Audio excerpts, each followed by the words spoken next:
good morning from wherever you are joining us this morning on Relationship Clinic, where we are really dealing with matters relationship, giving solutions, you know. So just hang on in there if you have any issue, especially concerning love.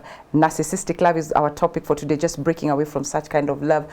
Don't go away, and remember that you can talk to us on 20316 SMS line, 0786316316 is our WhatsApp line. In case you have any question, comment or compliment, talk to us on that line. My name is Sally Limo. Welcome to the show, and this morning I'm honored to be hosting a Gen Z kind of panel. The expert who is a counselor is a Gen Z, and the lady who has gone through the narcissistic relationship is also a Gen Z. A beautiful combination. Let's get to hear what they think or how it is like for them in matters relationship on the line of narcissism. Karibuni sana, lady and gentlemen. I will start with you, Stella, to introduce yourself. Hi, I am Stella Njeri. I am a student at the Technical University of Kenya, and I am honored to be on this show. Karibu sana. Karibu, Jerry. I'm Jerry Okeno. I'm a counseling psychologist by profession. I'm also partnership director at Mind Haven Kenya, and I'm honored to be here. Yes, and a stickler for time. You forgot to say that, both of you actually. You keep time like amazing. Welcome, and it's good to have you here. And just to set the ball rolling, Jerry, I think I'll start with you. You're the one who's been in this relationship, a narcissistic one at that. Yeah. How was it like, you know, when it started? When it started with love. It was in 2020 during the pandemic period. Yeah. Yeah, we met. We live around the same place in Georgia. And I saw this guy, he's well-versed knowledge-wise, emotionally, as I thought at that time. And yeah, I fell in love. And it was good for the first year. And then that's when I started noticing some few bits and pieces. Here and there. Yeah. When you say it was good, what do you mean like it was good? What are some of the things that were done for you and you felt like, wow, this feels like love, this is it? I would say at that time I didn't know what it was called, but I feel like it was love bombing, where you tell him, I'm thinking of starting this idea. What do you think I should approach it from which direction? Yeah. So he'll be that for you. He'll do his research. He'll get people who are interested in the products. Like full support is there. So you feel this is something that can head into like marriage and stuff. Okay. Yeah. Because you're in the relationship for that really a long-term kind of thing. Yeah. Okay. Jerry, when we talk about narcissism, what is it? What is narcissism, and also are there different types of it? When you talk about narcissism, this is or rather narcissistic relationship. Yes. It is a relationship where at least one person has a narcissistic personality disorder. Okay. And by narcissistic personality disorder, it's all about themselves. It's no longer about you. You're just part of putting them to who they are.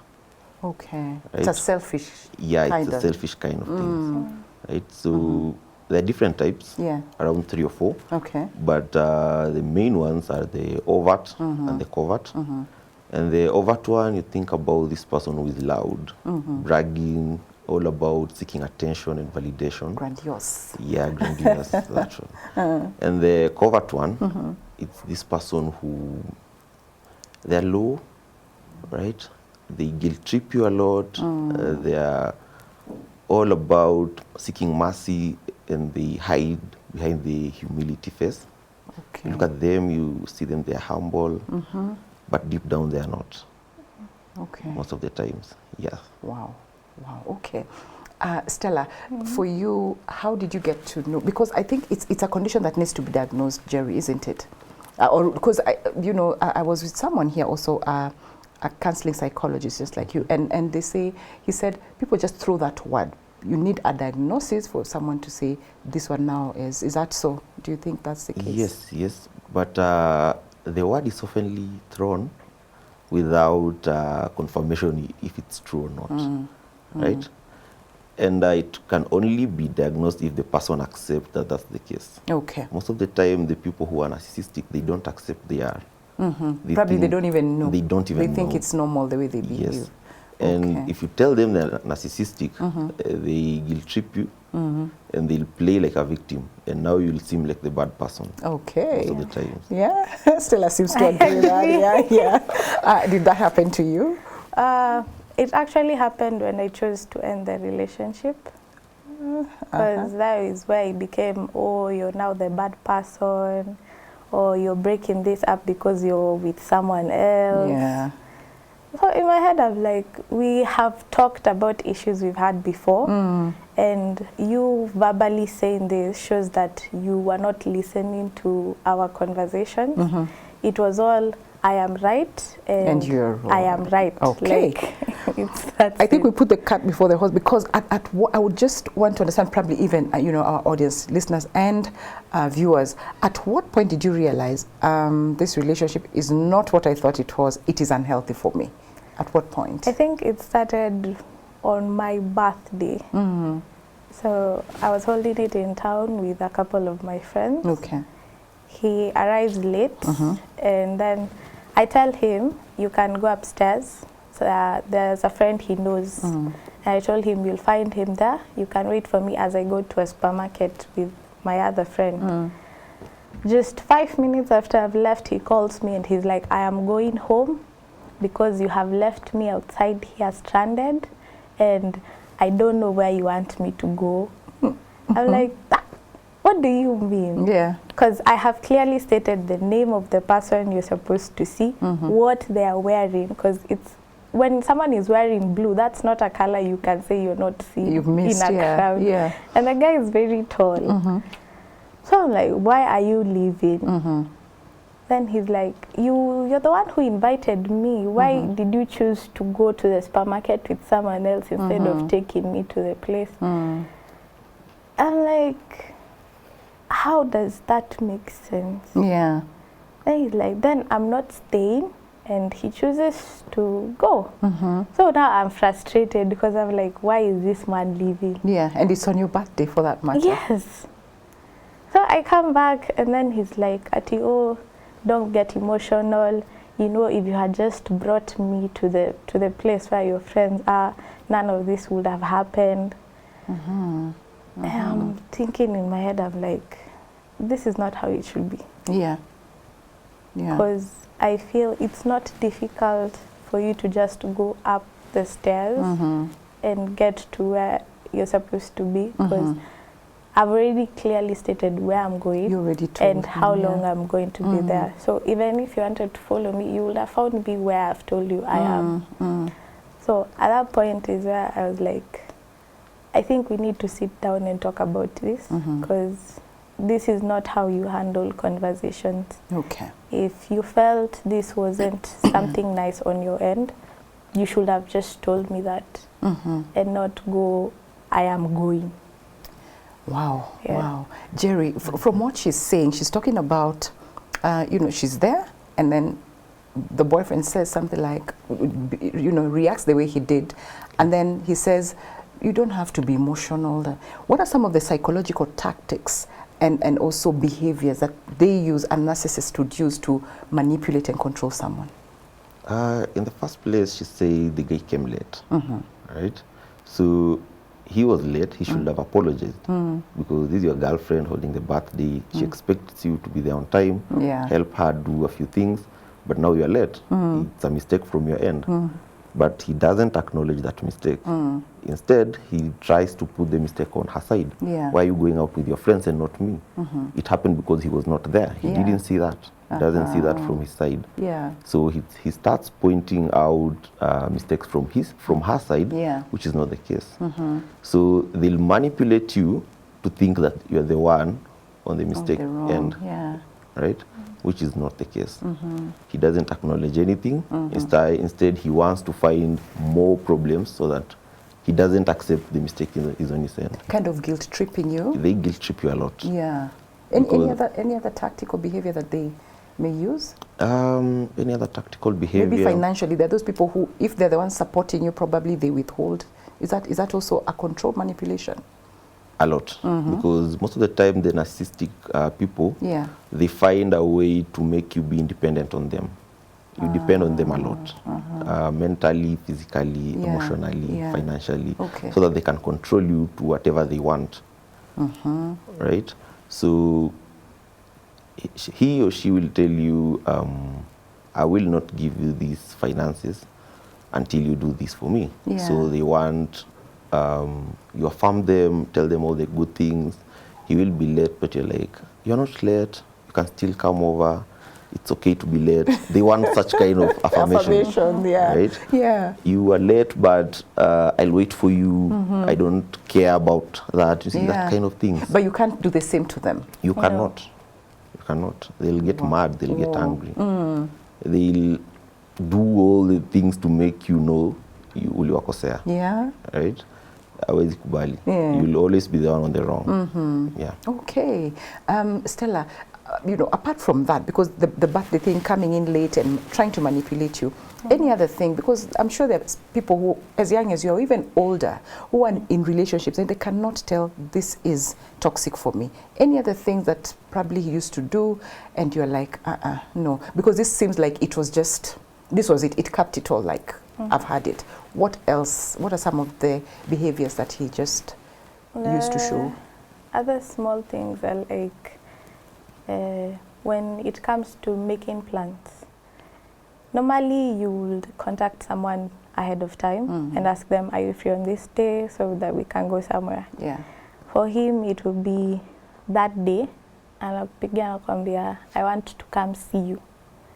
I will tell him, maybe I have plans with my friends, so unless he's willing to come join, then it's good. But then you find he arrives and he's like, why aren't you spending time with me?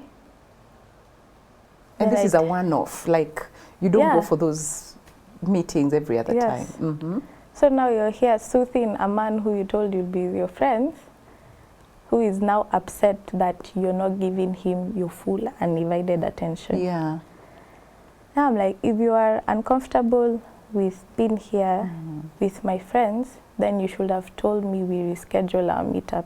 Instead of agreeing to come, and now you're causing guys to be uncomfortable. Or you find, you make plans, he does something wrong, then instead of owning up to it, he's like, but you know, I did this because we ulifanya. Justifying. It was never his fault. Exactly what Jerry's talking about. Okay. But so you see, at that time, you're in love. So you're like, maybe I did something wrong. Maybe I should have cancelled with my friends and stayed with him instead. But you see, at that time, you don't realize when you do that, you're also severing ties with your friends. Which will eventually bring some issues later on. But at that moment, you're not seeing that because you're fully in love. Later on, I came to realize those things my friends noticed, but since I am the one in love, I have not seen them. Love is blind, so it's really, love is blind. So they would give me hints. They're like, this shouldn't be happening. Then I'm just here in love saying, but you know, he said he has something to do, so that's why he's late. So you're this understanding girlfriend at that point. Okay. Wow. So Jerry, this in the beginning of this relationship, from what I'm saying, is that a lot of things go unnoticed. You don't even detect, like, this is a narcissist, you know, person. Like what she did, she felt she was just in love. So a lot of things go unnoticed. Why is that so? It's because they're the kings of disguise, the narcissists, right?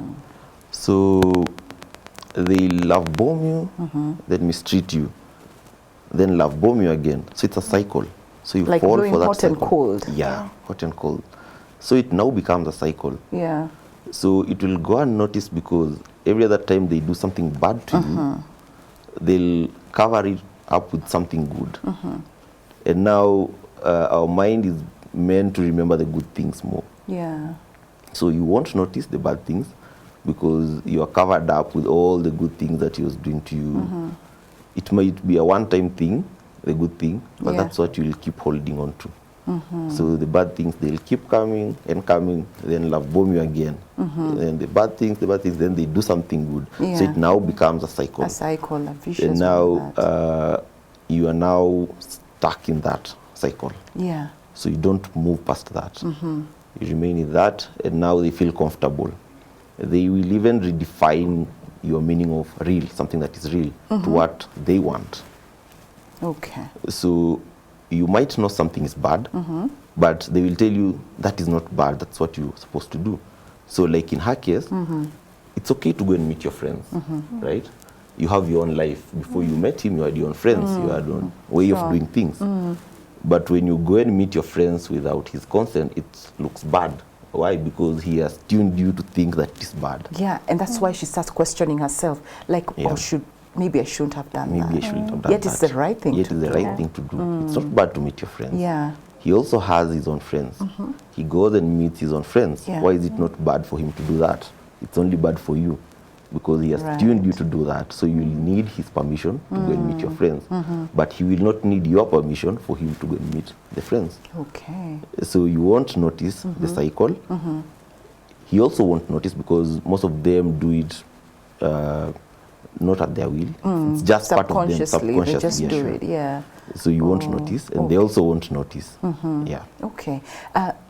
Stella, are there any challenges that you went through, like mental or even psychological, that you felt, you know, now this is really taking a toll on me?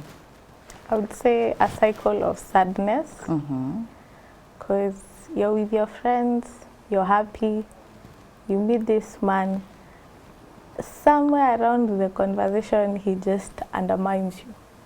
Like if you start speaking on any topic, akwambia lakini ikwangi hivyo, ama kwani wewe unafikirianga aje? In front of people or just when you're the two of? At times in front of people, at times. So you ask him like, did you have to be this mean when you are with guys? Like you could have just told me separately or whispered it in my ear. Yeah. Then they're like, it's not my fault, you don't know. Like if you wanted to talk about it, you should have done your research before speaking. Wow. Then you're like, okay, you're being a little bit mean and you're hurting my feelings. But nah. But at that point, even when you say, because now you're communicating what you're feeling, you're saying, you're hurting my feelings. Yeah. What's his reaction at that point? It's your fault that you're hurt. Okay. Yeah. And they're just cold like that. They don't need to say it, they just don't respond. Or they'll say, if you didn't do that, I wouldn't have done this. Okay. Like, if you chose to stay with me, I wouldn't have been annoyed. Okay, all right. The cycle we're talking about. Yeah. But so now, so apart from the sadness, what else did you feel like, you know, did you withdraw from your friends? A little bit. Because you'd find if he says, I am coming, yeah, I would tell my friends like, yo, my man is coming, so either you guys need to leave, ama mi naenda. Yeah. So they're like, kwani everything you're doing is your man, your man, your man. Kwani wewe, it's no longer you. Don't have a life. Where is Stella? So it was a challenge. Yeah. Because now making plans for me now became a little bit difficult. Yeah. Because on his side, he's not making plans. So ni ile tu unashtukiwa, ninakuja. But then the only times like I would stick to my plans is like with family. Because I would not compromise on family. Okay. So if I'm meeting family, I will tell him, I am going, so you think of another day. All right. But then now that becomes, oh, Kwani, you no longer want to spend time with me. Yeah. Okay, I get it. Jerry, briefly, just before we get to our break, that sadness and you know, withdrawing, those are signs of what? What is that indicating? There are signs that at some point when you're in a narcissistic relationship and you're a victim, you tend to have anxiety creeps in, depression, but now you'll not notice that. Okay. Right? You will make it like a norm because you're withdrawing from friends, you're withdrawing from your social life, withdrawing from your real life. You are living in something that's not even a reality. You're now living in his reality. I want to see you now because that's when he wants to see you, right? Not because you've created time to do that. Yeah. It's no longer about, let's plan and do this. We are doing this. And now, as I had said, they have twisted you to their reality. So you have to fit in it. Yeah. Right? So you'll have anxiety, depression, loneliness, sadness, all that. Withdrawals. Yeah. But there's nothing you can do about it. Most of the time, they will want you to be alone. When they talk to you and you're like, I'm not with my friends, I'm just at home. They'll be like, okay. But I'm with my friends, it'll be like, I'm coming over. Right? It's all about them. They love They're you. supposed to be your world. They're supposed to be your happiness. They're supposed to be your everything. They're supposed to be everything. It's supposed to be all about them. It now satisfies them when that's happening. Okay. It's just a satisfaction they get when it's all about them. But then it will take a toll on you, and your mental health will not be at a good place. It will not be okay to do things. At school, you'll notice maybe grades are not the best as they were. At work, maybe you're not that productive because anytime maybe you're at work, you're like, he's calling you and he's like, what are you doing? All that. Yeah. And every time probably you see their call, there's a sort of thinking that comes in your mind. My man, the same thing he's saying. Because he has created that thing in you. You have to say, my man. It all has to be about him. And the way they love bomb you, so, you know, when you're in good terms, it feels good. It's a good feeling, right? Okay. Well, I think we will take a short break because, you know, it sounds different. We're going to take a very short break, but we'll be right back for this amazing conversation. And please keep engaging with us on 20316, which is our SMS line, or 0786 316 316 on WhatsApp. We'll be right back after this short reel on how the family media went to Israel, on a trip to Israel. We'll be right back. Family Media has been at the forefront in enabling trips for believers to the Holy Land of Israel. Over the years, hundreds have made this maiden trip for a live experience of some of the key landmarks in the Bible. That journey for me was very humbling. I really learned a lot. It's more to be an eyewitness of the events as they are written in the Bible, so that you concretize whatever it is you've read and you embed the learnings and the teachings. But I thought I had seen it all until I got there. And I like that, because you hope with the hope that they'll change. Imagine how Jesus walked and that's a question I'll desert. come back with Jerry. We've also partnered with Christians for Israel International through Reverend Willem Glassauer, who is a longtime friend of our founder Leo Slingerland, to bring you Signs of the Times series. We see the restoration of the Jewish people back to the land of Israel. We see the restoration of the city of Jerusalem. We see that God is moving the history of the whole world forward now. We see prophecies being fulfilled. Yeah, so for the last 25 years, that's what Family Media has been up to. And it is because of your help, you know, your support, that we've been able to do such amazing things that, like just what you've watched. And so keep supporting this noble cause that Family Media is up to. So thank you so much. And if you wish to be part of this, keep sending your name to the 0786316316, our WhatsApp line. Send the word partner, or on 20316 say the word partner, and our team will reach out to you to help you know how you can join this amazing community of supporters. Welcome back to the show, ladies and gentlemen, Stella and Jerry. And just before the break, Jerry was talking to us about you know, how these people just manipulate you and all those things. But my question is, why did you hang on to this relationship and you knew this was not for me, it was toxic? Why were you there for that long? I would say the love bombing, as you've said. Yeah. Once they realize you have noticed their error and you want to do something about it, they overcompensate. So you'll find for the next 2 weeks, they're there for you. They're bringing you all manner of gifts. Yeah. And they're very keen in what you like. Because for him, he knew I loved blueberry ice cream. So anytime he would upset me, he would bring me a tub of blueberry ice cream. Wow. Or he would notice that there's a place I want to go to, and he'd be like, let me take you out Yeah, today. the things he never used to do when you're not in good terms. Yeah, so in your head, you're like, okay, he's making up for his mistake. Maybe things will get better. Yeah. So you choose to stay.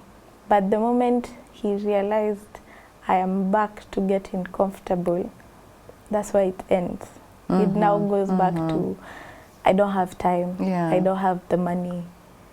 And there are situations where I don't mind funding dates, depending on where we're going. And for me, I wouldn't say like money was an issue per se. It's time.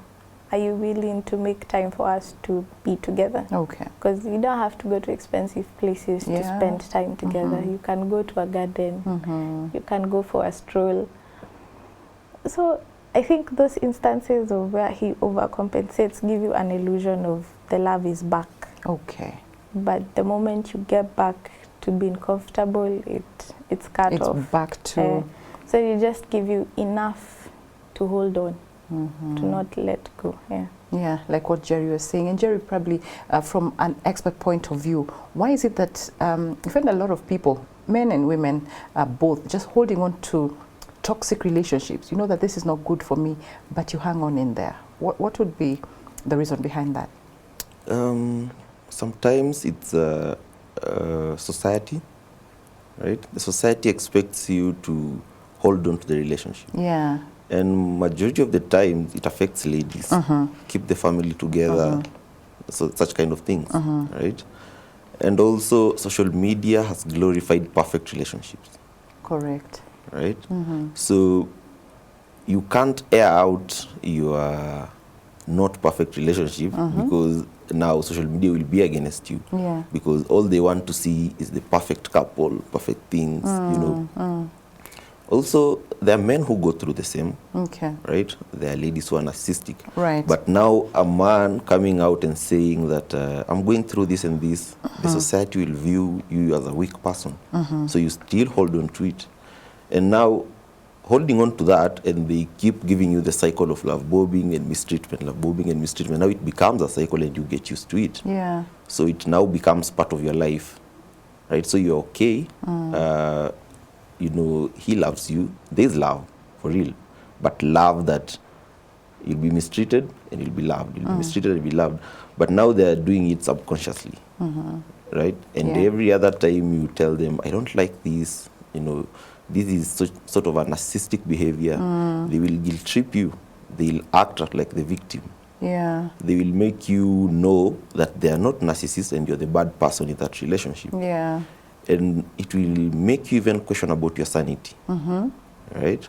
It will make you think that you're the bad person and you need to work on yourself. And by working on yourself is by fueling their narcissism. Wow. So that's how they thrive. And that's what they like. Okay. Yeah. All right. Stella, at any given point, did you feel like you needed therapy, and did you seek for it? I have gone to therapy because I talked to my mom about it after I ended the relationship. Okay. And she made me realize it's important to talk about what happened because it helps you heal. Because when I went for therapy is where I realized moving from one relationship to the next without dealing with whatever happened will cause me to go with emotions to this new person and react in a manner that he won't understand because where is this coming from? Because now, since there was an issue of planning, you find you now want over planning. You want exactly, if you want us to go somewhere, give me the date, give me the time, give me the dress code, tell me exactly where we're going ahead of time. Yeah. Because I don't want a repeat of that. Or you find you're exploding on them because of an emotion that you have in your heart because of what you've experienced previously. So immediately after we ended things, I went for therapy. Okay. I would say it wasn't the most comfortable experience at first, because I have an issue with opening up to people I don't know. Yeah. So when my mom was telling me to go for therapy, I was like, siwezi kuongelesha alafu we call it a day. Yeah, yeah. But then she was like, yes, you can talk to me and I'll give you my point of view as your mom. Yeah. But you also need to go to someone who will explain it at a deeper level. Right. Who will make you understand why this happened. Who will help you know things that you need closure from and things that you let go. Because she was telling me that there are things you will not get closure from them. All they'll do is find a loophole to pull you back in. Like going to ask them why they were mean will not help you. No.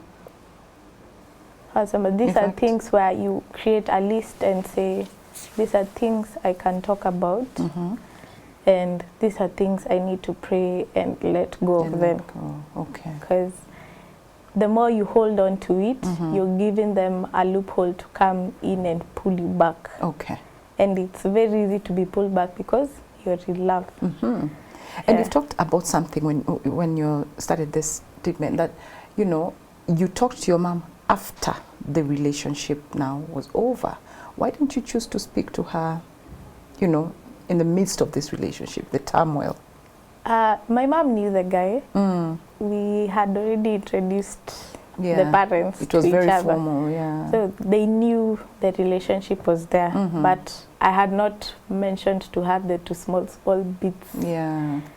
Because in my thinking process, I'm like, maybe I can solve this on my own. Then when I get to a point where I feel I can no longer do it alone, now that's when I go to her. Yeah. Yeah. So when I started feeling overburdened is when I sat her down and I was like, Mom, niko bad. Okay. Kumeharibika. Yes. Jerry, what's the importance? Because sometimes there are people who feel maybe someone is watching and they're like, you know, those are normal things in a relationship. Unless umechapwa, that's what people say. Unless umechapwa, that's when now counseling and all that. But is therapy important even with such emotional torture? Therapy is very important, and a good therapist will help you unpack the chaos. They'll help you see why you are there, what you're going through, and why you stayed all along. They will help you unpack all that, and they'll take you step by step, right? Yeah.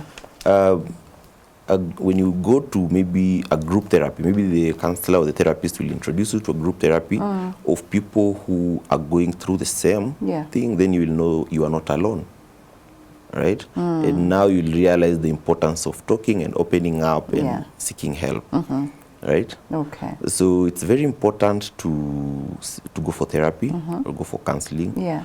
But then now the problem we're having in our profession is that people have not normalized counseling and therapy. Yeah.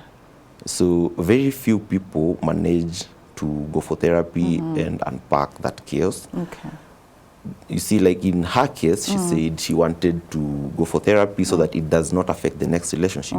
So a lot of people don't find time maybe to go for therapy, heal, and move to the next relationship. So you find that you are carrying the same burden to the next relationship. So you keep wondering why your relationship does not work out. But it's because you do not heal, you do not take time and reflect and heal and see all the steps that happen, whatever happened, you go through all that. So therapy is so important because it will help you go through all the steps, help you get back to your normal, because now yourself had lost, you lost yourself, right?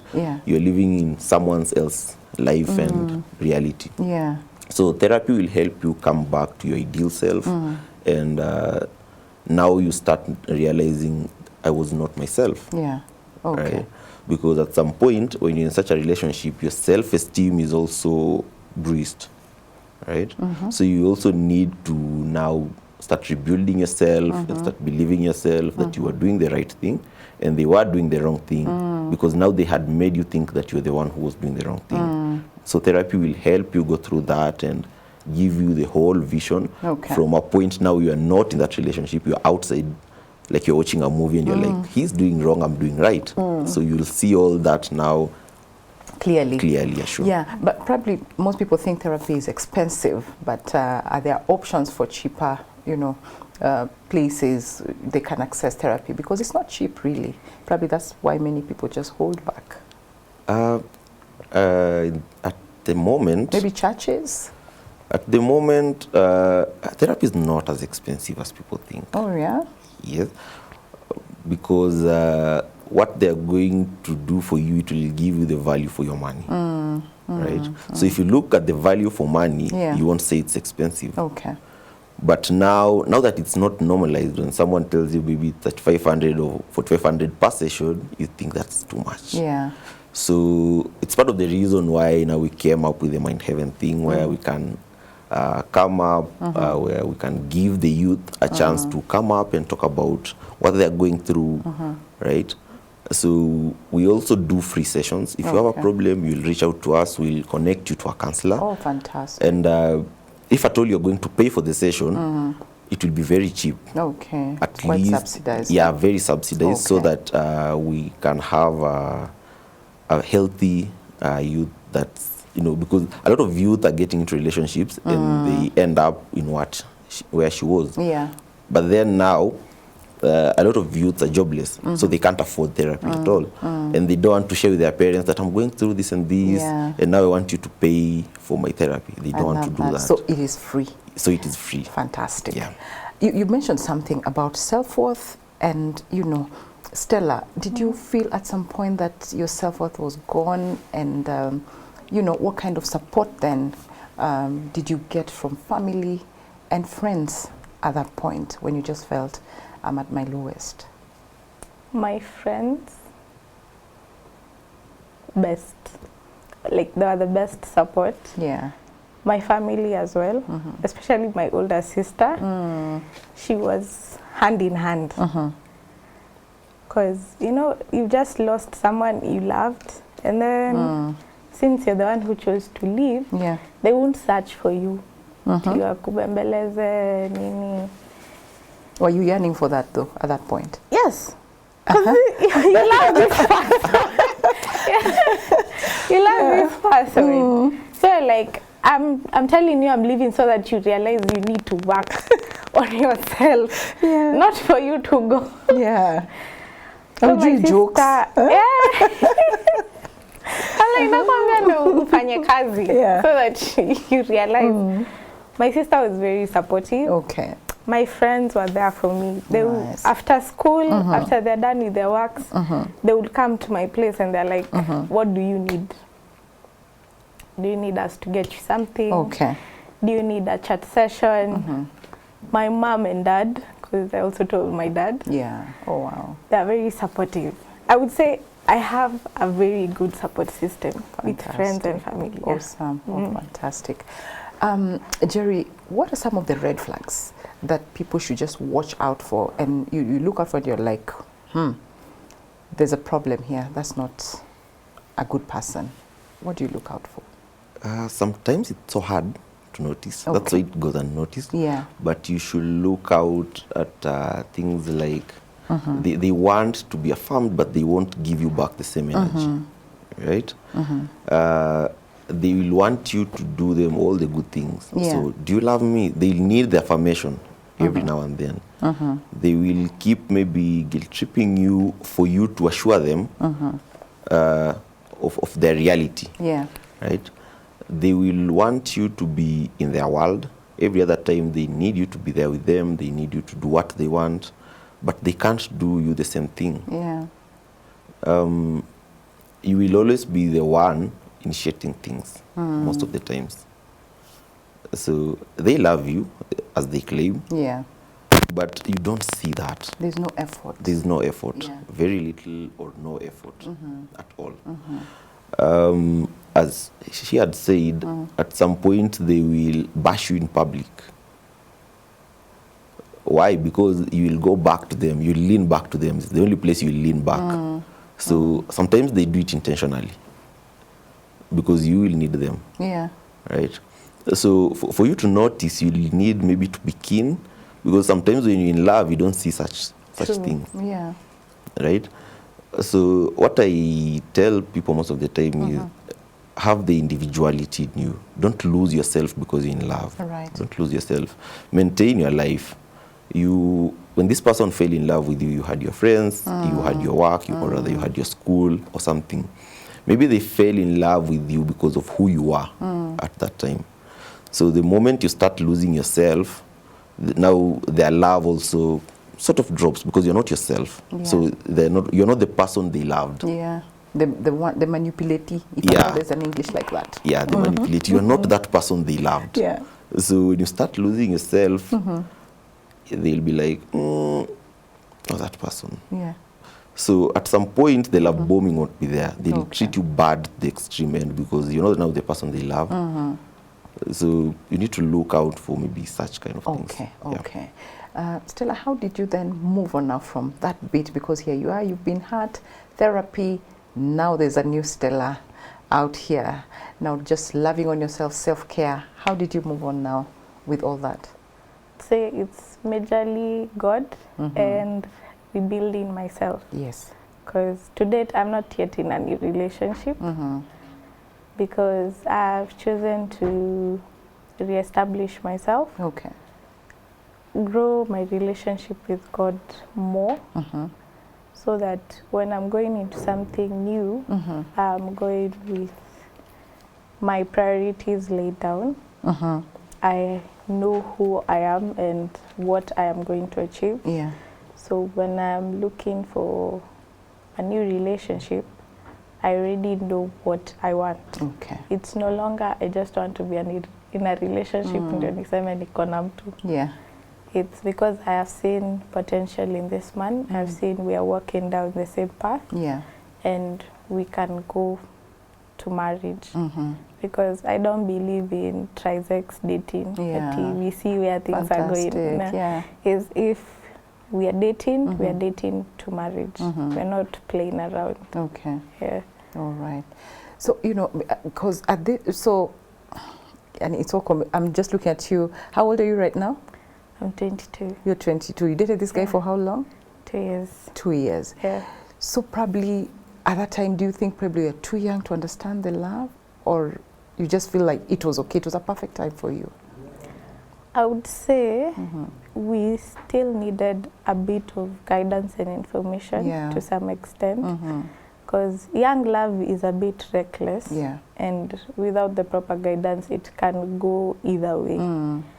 So my thinking was, if we were in a situation where we were sat down by someone older, and we both accepted our part on how things went down, things would have been different. Would have been different. Because I would say the man was mature to some extent. It's only that at a young age, there are things you still want to do. True.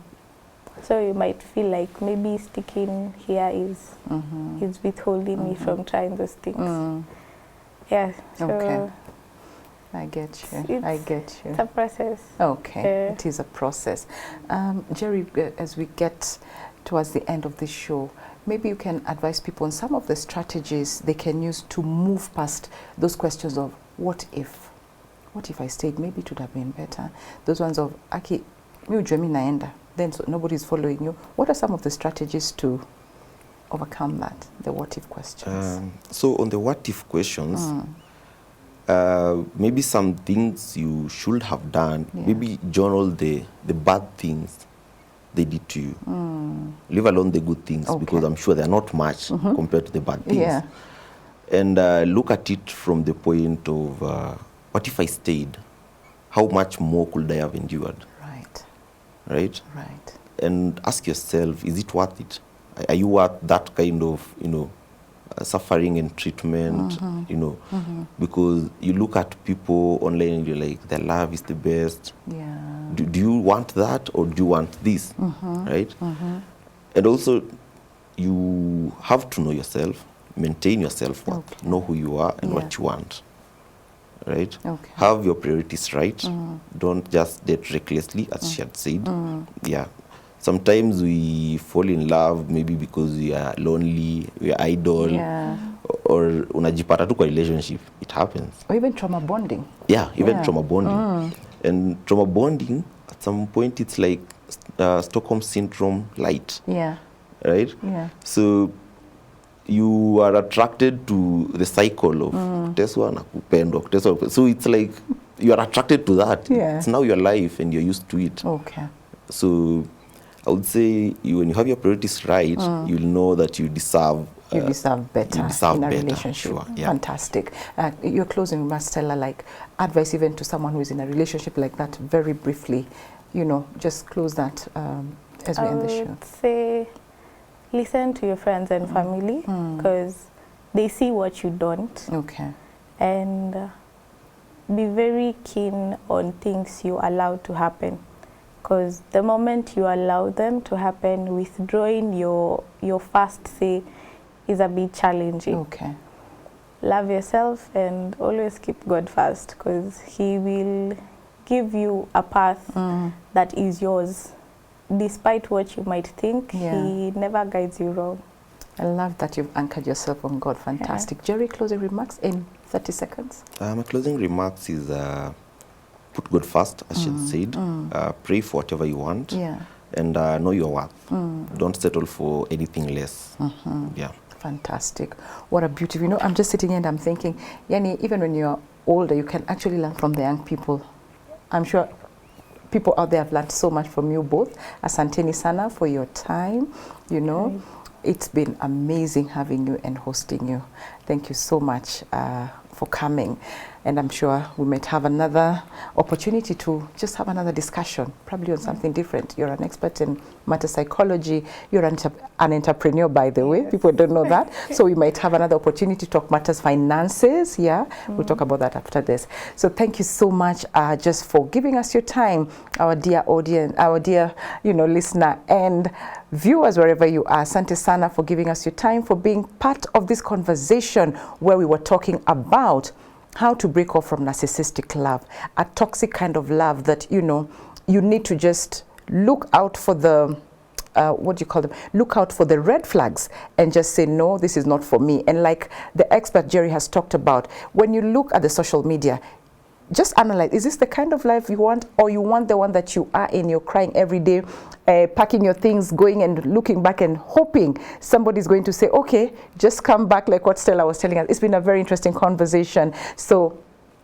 keep you know, following this conversation even on our YouTube channel. You'll be there just to see what we've been talking about in case you missed this. And for those who want to be part of this community to support us, remember you can do it through our paybill number, which is 316, and the account number will be your telephone number. Thank you so much for keeping Family TV on the airways and Jesus himself on the airways as well, as we bring you beautiful and amazing content like what we've just seen. See you again next week on Family Matters with more amazing, insightful and impactful topics. See you then. God bless you and keep you. My name is Salilimo.